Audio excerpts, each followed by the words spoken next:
जय श्री राधे कृष्णा साथियों, मैं भी कृष्णा के यहाँ सहारा चैनल में आपका स्वागत करती हूँ। कैसे हैं आप? आपके अच्छे स्वास्थ्य और सुखद जीवन की मंगल कामना करती हूँ।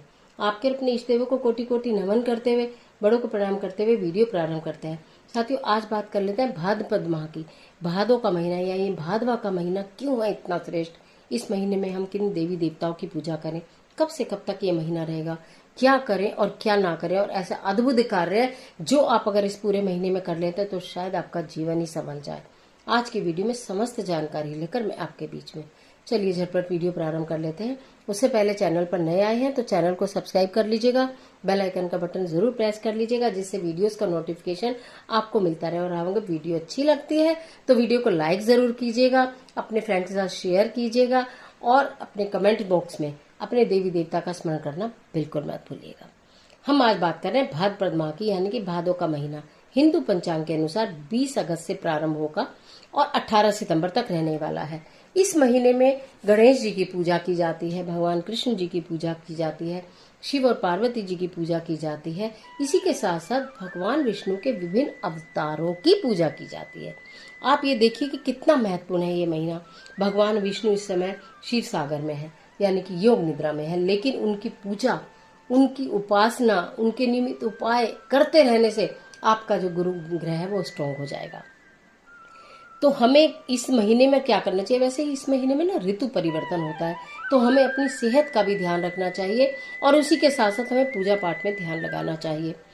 आप इस महीने के अगर त्योहारों की बात करूं, पर्व की बात करूं, तो इस महीने में हम कजरी तीज मनाएंगे, बहुला चौथ मनाएंगे, हल छठ मनाएंगे, श्री कृष्ण जन्माष्टमी आएगी, हरतालिका तीज आएगी, गणेश चतुर्थी आएगी, 10 दिन के लिए भगवान गणपति विराजमान होंगे, महालक्ष्मी के व्रत होंगे।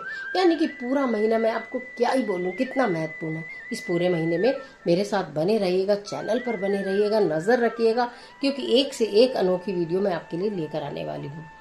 अब इस महीने में कहते हैं कि जब कृष्ण जी की पूजा की जाती है, आपको अगर लड्डू गोपाल की सेवा लेनी है, अपने घर में स्थापना करनी है, तो ये महीना उत्तम माना जाता है। भाद्रपद माह का महीना उत्तम है भगवान श्री कृष्ण की पूजा करने के लिए, घर में तुलसी रोपने के लिए, तुलसी का दान करने के लिए, तुलसी के पौध को मंदिर के प्रांगण में लगाने के लिए और अपने घर में लड्डू गोपाल की सेवा लेने के लिए, शंख अपने घर में लेकर आने के लिए, शंख से पूजा करने के लिए और मोर पंख की स्थापना अपने घर में करने के लिए अनेकों अनेकों चीजें बताऊंगी। अभी कुछ बेसिक चीजें आपको, कॉमन चीजें बता रही हूँ कि जो भाद्रपद महीना प्रारंभ हो रहा है तो आपको क्या क्या तैयारी कर लेनी चाहिए, किस किस चीज की आपको जरूरत पड़ेगी। इसी के साथ साथ पूरे महीने में गीता का पाठ करने का से अथाह पुण्य की प्राप्ति होती है। गीता का पाठ करिए या सुनिए, कोई भी एक नियम उठा लीजिए। देखिए, मैं आपको हमेशा बताती हूँ कि नियम की बहुत महिमा है। नियम से किए गए कार्य तुरंत फल देते हैं। तो आपको कोई एक नियम इस भादों के महीने में बना लेना चाहिए कि मैं प्रतिदिन गीता पढ़ूंगा या पढ़ूंगी या सुनूंगी, अपनी सुविधा के अनुसार, अपनी सामर्थ्य के अनुसार, जैसा भी हो। तो आपके कहते हैं कि इस तरह की चीजों को करने से अनंत सुखों की प्राप्ति होती है। अगर आपने कोई भी नियम धारण किया है कि भी इस महीने मैं बताती हूँ कुछ चीजें ऐसी हैं जो, पहले ये भी बता दूं क्या कार्य नहीं करने चाहिए, तो जो नहीं करने चाहिए उन्हीं का नियम धारण कर लो। जैसे ये मौसम मैंने बताया, ऋतु परिवर्तन होता है तो ज्यादा तला हुआ भोजन नहीं खाना चाहिए, मसालेदार भोजन नहीं खाना चाहिए, दही नहीं खानी चाहिए, सात्विक भोजन ग्रहण करें, ज्यादातर योग और ध्यान की तरफ अपना ध्यान रखें, जल ज्यादा ग्रहण करें, ठीक है, रसीले फल जल ज्यादा ग्रहण करें, दही का सेवन ना करें, गुड़ का सेवन नहीं करें। रविवार को नमक अगर आप छोड़ देते हैं कि मैं भादों के पूरे महीने रविवार के दिन नमक नहीं खाऊंगा या खाऊंगी, सिर्फ सप्ताह में एक दिन का भी आप नियम लेते हैं तो वो भी आपको ये देखेंगे कि आपका सूर्य बलवान करने में कितनी मदद करता है। इसके अलावा भगवान श्री कृष्ण की अगर बात करूं, आप प्रतिदिन की पूजा जो भी आप करते होंगे, लेकिन एक नियम बना लें कि मैं हर दिन एक तुलसी पत्र भगवान श्री कृष्ण को जरूर अर्पित करूंगा या करूंगी। माखन मिश्री का भोग लगाऊंगी, किसी दिन माखन नहीं होगा तो मिश्री का भोग लगा दूंगी या पंचमेवा का भोग लगा दूंगी, परंतु मैं लगाऊंगी, उसके बाद ही अन्न जल ग्रहण करूंगी। मतलब कहने का यह है नियम, दही खाना छोड़ दूंगी, दही नहीं खाऊंगी। लेकिन आपको एक अद्भुत वाली बात बता दूं, जो चीज आप छोड़ते हैं उस चीज का आपको दान करना चाहिए। दही आपने सपोज छोड़ दिया, दही नहीं खानी चाहिए, तो दही शिवलिंग पर अर्पित करो हर सोमवार। आप ये देखोगे कि आपका चंद्रमा उचका हो जाएगा, सुखों की कमी नहीं रहेगी, वैभव आएगा आपके घर के अंदर, डिप्रेशन दूर हो जाएगा, रिलेशंस अच्छे हो जाएंगे, दही शिवलिंग पर चढ़ाना शुरू करो। हर सोमवार खाना बंद कर दो। आप इतना काम कर सकते हो। बांसुरी घर में स्थापित करो। भगवान श्री कृष्ण के मंदिर में बांसुरी का दान करके आ जाओ। पहले ही दिन करके आ जाओ। जिस भी दिन आपको मौका लगे उसी दिन कर आ जाओ। मोरपंख भगवान जी को भेंट करके आ जाओ। करते रहो। भगवान जी को कुछ भी भेंट करने के लिए समय का इंतजार क्यों करना। भाद्रपद माह पूरा ही बहुत महत्वपूर्ण है। पूरा ही महत्वपूर्ण है। किसी भी दिन कर लो इस कार्य को। और किसी भी एक दिन मन में ऐसे भाव रखो, मैं किसी ब्राह्मण को, श्रेष्ठ ब्राह्मण को, चाहे वो पंडित जी हो, मंदिर के हों, या कोई योग्य पंडित है और वो घर में ही है, उनको मैं वस्त्र भेंट करूंगा या करूंगी, या उन्हें भोजन कराऊंगी। एक समय का भी करा सकते हो। या अगर कोई दीन अवस्था में है तो पूरे महीने के लिए आप उसके घर में अगर कुछ राशन संबंधित चीजें आप उनके घर में भिजवा दो। पूरे महीने के लिए आटा या चावल या चीनी या कोई भी बेसिक नीड की चीज अपनी सामर्थ्य के अनुसार कुछ भी भिजवा दोगे कि भाई ये रहा, आप प्लीज ग्रहण करो, कृपया आप इसे स्वीकार करो। आप दान देने के समय एहसान नहीं दिखाओ कि हम दान दे रहे हैं। आप दान देते समय अपने भाव दिखाओ। कृपया बोलो, कृपया आप इसे ग्रहण करें। इस भाव से आप दोगे तभी पुण्य की प्राप्ति होगी।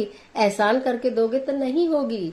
ये भी बात आप ध्यान कर लेना, क्योंकि ये महीना इतना चमत्कारी है, इतना जबरदस्त है। जो मैं आपको बता रही हूँ उन कार्य को कर लो। केवल दही सोमवार को भगवान शिव पर अर्पित करनी शुरू करो। रविवार को नमक खाना छोड़ दो। भगवान श्री कृष्ण को प्रतिदिन एक तुलसी पत्र भेंट करो और आप उनके साथ माखन मिश्री का भोग लगाओ। बाद में आप स्वतः ग्रहण करो। आप देखोगे भाद्रपद माह के अंदर ही अंदर आप देखोगे असंख्य सुखों की प्राप्ति होगी। मोर पंख आपने अपने घर में स्थापित कर लिया, मंदिर में स्थापित कर दिया, तो आपके घर से लड़ाई झगड़े कलेश तो जाने ही जाने वाले हैं। जहां मोर पंख होता है वहां नेगेटिविटी होती ही नहीं है। भगवान जी की मोर पंख से हवा करो। हो सकता है तो अगर संभव हो तो मोर पंख की एक झाड़ू ले आओ या लंबे लंबे मोर पंख को बांध के झाड़ू बना लो। उससे मंदिर की सफाई करो। आप देखो ऑरा कितना पवित्र हो जाएगा, कितना पॉजिटिव हो जाएगा। तो इस भाद्रपद माह के बारे में मैंने जितनी बातें आपको बताई हैं, आप वीडियो को, हालांकि मेरे को थोड़ा आदत है जल्दी जल्दी बोलने की, लेकिन आप अगर वीडियो को ध्यान से सुनेंगे, रुक के सुनेंगे, निकाल के सुनेंगे तो आपको हाथ नहीं लगेगा कुछ। रुक कर सुनेंगे तो निश्चित आपको चीजें समझ में आएंगी और आप उन चीजों को करोगे। इनमें से कोई भी एक चीज अगर आपने उठा ली, कोई भी एक नियम धारण कर लिया, कुछ भी एक कार्य प्रारंभ कर लिया, तो आपके मन को भी तसल्ली मिलेगी। आपके मन को भी तसल्ली मिलेगी। आप ओम नमो भगवते वासुदेवाय, ओम नमो नारायण, कुछ भी आप अपने मन में ये धारण करो कि मुझे ये वाले मंत्र का जाप असंख्य बार करना है, तो कर लो। जरूरी नहीं है आपको मंदिर में बैठ के करना है। आप खाना पकाते समय भी कर सकते हो।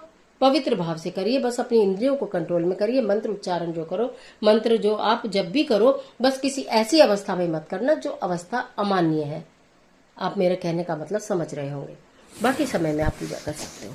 तो पूरा महीना आपके पास है, कोई भी नियम धारण करें, पूजा करें। और याद रखें 20 अगस्त से 18 सितंबर, और यही नहीं, और असंख्य वीडियो आपके पास आती रहेंगी। चैनल पर जरूर बने रहिएगा। आज के लिए इतना ही, इजाजत दीजिए। आशा करती वीडियो आपके लिए निश्चित बहुत उपयोगी साबित होगी। मिलते हुए और जबरदस्त वीडियो के साथ। तब तक हंसते रहिए, मुस्कुराते रहिए, अपना और अपने अपनों का ख्याल कीजिए।